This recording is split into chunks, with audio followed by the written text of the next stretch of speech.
Қарғыс. Әңгіме. Аягүл Мантай. Сол жылы Мәскеуге аспирантураға түсуге дайындалып, құжатымды тапсырып, уақытша хостелді паналадым. Жартылай кәріс, жартылай орыс Александра есімді қызбен бір бөлмеде тұрдым. Ол күн сайын жұмысқа таңертең ерте кетіп, кеш келетін. Мен де күн сайын кітапханаға барып, емтиханға дайындалдым. Александра жұмыстан кеш келіп, ерте ұйықтап қалатын. Бірге тұрып жатқанымызға бір жеті өтсе де, шай ішіп әңгімелескен емеспіз. Сенбі күні кешкісін Александра: «Ая, ертең кітапханаға бармайсың ба?» деп сұрады. Менің жауабымды күтпестен: «Ертең менімен орманға барғың келе ме?» деді. Ет жеңді, баяу қозғалатын Александраның салмақты, сабырлы мінезі ұнайтын. Оның бұл ұсынысын қуана қабылдадым. Мәскеуде күн ыстық еді. Саябақтағы субұрқақтың қасында аз аялдап, орманға қарай өттік. Орманда серуендеп жүрген адамдар көп екен. «Тоғанның жағасында отырайықшы», деп Александра үйден алып шыққан кішкентай одеялын жерге төседі. Тоғанда еркелей жүзіп жүрген үйректерге екеуміз нан беріп, олардың әрекетін бақылап, үнсіз отырдық. Мінезі тұйық Александрамен не жайлы сөйлесуге болатынын, оның жанына қандай тақырып жақын екенін ойладым. «Ая, сен тағдыр дегенге сенесің бе? Жалпы тағдырды өзгертуге бола ма?» деп үнсіздікті Александра бұзды. «Маған Декарттың тағдыр емес, өзін-өзі жеңуге талпыну керек деген танымы жақын». Александра сұрақ қойған кезде есіме екі қолы жоқ бала түсті. Бұрын Алматыда тұрған кезімде екі қолы жоқ баланы қатты аяйтынмын. Өзін бір-екі рет өзім тұратын көшеден көргем. Сол баланы есіме алатынмын да жылай беретінмін. Кейін бұл оның тағдыры екенін, өмірмен күресіп жүрген оны аяуым, мүсіркеуім ештеңені шешпейтінін түсіндім. Қазір оны есіме алған кезде: «Балапан, мен саған мәңгілік өмірдің игілігін тілеймін. Адамға қиыншылықпен бете-бет келу ғана емес, өлім де тән. Біз бәріміз Құдайға ораламыз. Сенің мәңгілік өмірде жақсы өмір сүретініңе сенемін. Сен мықтысың», деп онымен іштей сөйлесем.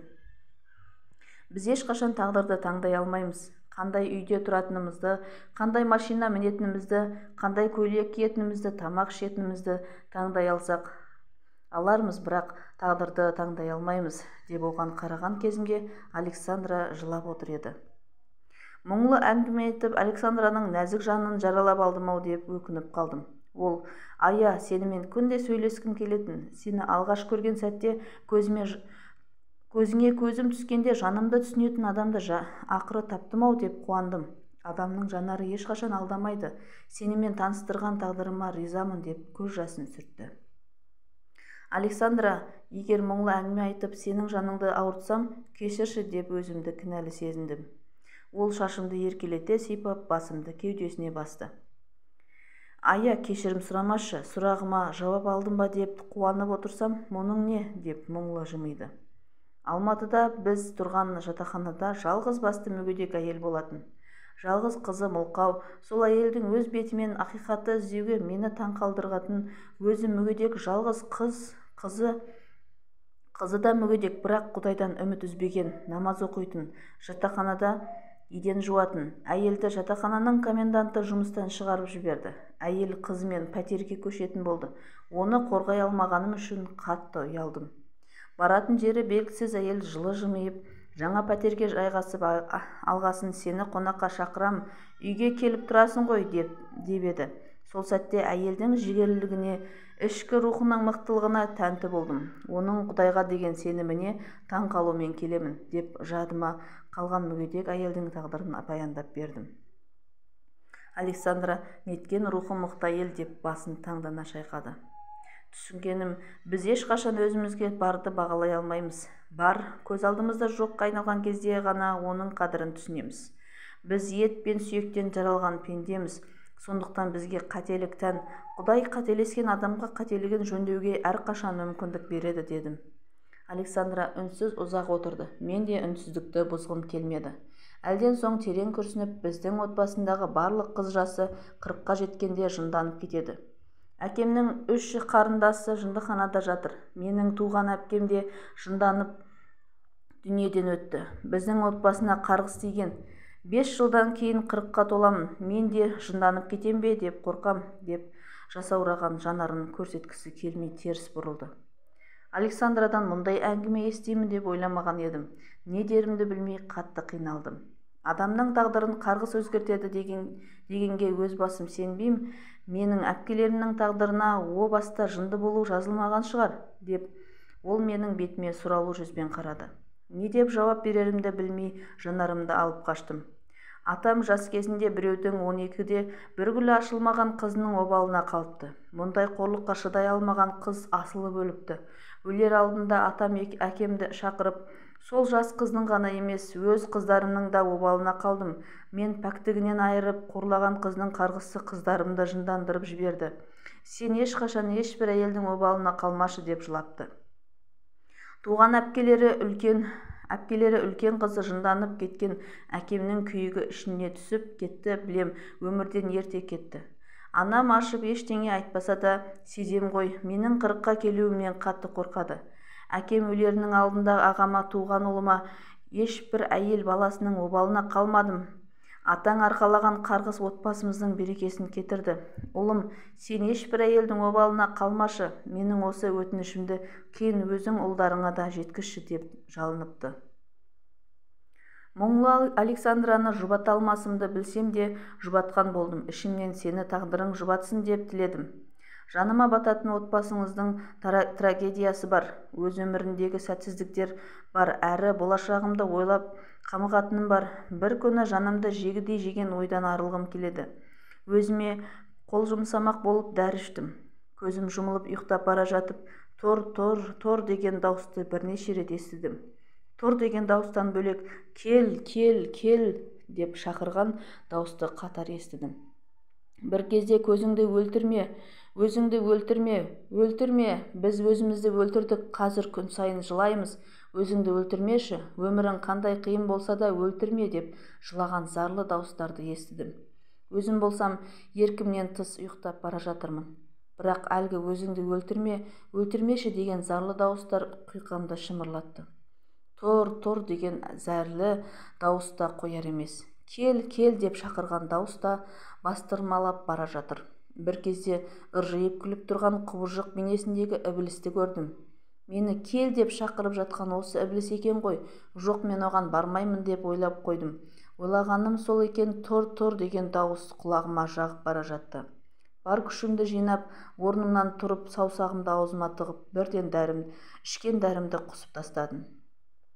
Өзіне қол жұмсап өлген адамдар бізді олар секілді арғы дүниеде азап шеккенімізді, жылағанымызды қаламайды. Неге біз мына жалған өмірде өзгелердің бақытын, дүниесін қызғанамыз? Басымнан өткен осы оқиғадан кейін адам өмірі қандай қиын азапқа толы болса да, өзіне ешқашан қол жұмсап өлуге болмайтынын түсіндім. Өмір қандай қиын болса да, оны тағдырдың сыйы деп қабылдау керек. Мен бұл жалған өмірді мәңгілік өмір үшін сүрем, сол өмірден мән табу үшін сүрем. Құдай берген өмірге қанағаттанбауға біздің ешқандай хақымыз жоқ, деді ол нық сеніммен. Біз Құдай жер бетіне періште кейпінде жібербеді. Біз оған күнә жасауға қабілетті бейнемізбен ораламыз. Біздің кейбіріміз ғана кірлетіп алған жанымызға жанымыз ашып, тазарғымыз келіп, ар азабын тартамыз. Кейбіріміз өмірге құдды күнә жасау үшін келгендей, өзімізді ешқашан өзгерткіміз келмейді. Ізгілік жасап айналасына имани нұрын шашып жүретін жандарды біріміз қабылдасақ, біріміз қабылдай алмаймыз. Себебі олар бізге ұқсамайды. Олардың болмысын өз нанымыз тұрғысынан да бағалай аламыз. Көпшілігіміз өзгелердің пікіріне тәуелдіміз. Егер біреу біз туралы теріс пікірде болса, жанымыз жараланып, өмірден түңіліп кетеміз. Шын мәнінде біздің кім екенімізді, қандай адам екенімізді Құдайдан басқа ешкім білмейді. Біреудің тағдырын талқылап отырып, моральдық вампирдің рөлін ойнаймыз. Ал адамның жүйкесіне салмақ түсіріп, оны депрессияға түсіретінімізді, тіпті өзіне қол жұмсауға, Құдай сақтасын, итермелейтінімізді пайымдай да алмаймыз. Өзіне қол жұмсап өлетін адамдардың көпшілігі жұрттың сөзінен қорқып, өз өміріне үкім оқиды. Сұмдық қадамға барыпты, өзін өзі өлтіріпті дейміз, сосын өзін өзі өлтіру үлкен күнә дейміз данышпансынып. Өзіміздің адам өлтіруші екенімізді, оның сондай қадамға баруына мәжбүр еткенімізді мойындағымыз келмейді. Демек, өзін өзі өлтіргендердің күнәсі біздің де мойнымызда екен. Құдайдың алдында біздің де жауап беретінімізді әсте ұмытуға болмайды. Құдайдың өзі кешіріп сұрасақ күнәмізді кешіреді. Ет пен сүйектен жаралған өзіміз секілді пенденің қателігін біз неге кешіре алмаймыз, дедім өзімді мазалаған ойды ортаға салып. Александра, иманымыз әлсіз болғандықтан шайтанның арбауынан шыға алмай қаламыз. Иманды арттырмай мына өмірден мән табу қиын, деді ол ойлы жанарын алысқа тігіп. Екеуміз хостелге жеткенше ауыр әңгімені қайтып қозғамадық. Александра саябақта жұпар шашып тұрған раушан гүлдеріне тамсанумен болды. Көп ұзамай оқуға түстім де университеттің жатақханасына көшіп кеттім. Кейіннен Александраға қанша рет телефон шалсам да онымен сөйлесе алмадым. Нөмірін өзгертсе керек, әлеуметтік желіден де таба алмадым. Менен кейін ол да көп ұзамай хостелден көшіп кетіпті. Кім біледі, ішкі сырын жайып салған менімен араласқысы келмеген шығар. Өзін ешкімнің аяғанын, 40-тан кейінгі тағдырын білгісі келгенін қаламаған шығар. Жалғызсыраған сәтімде Александраны іздеймін. Аягүл Мантай. Назарларыңызға рахмет. Әңгіме ұнаса, маған тіркелуді ұмытпаңыздар.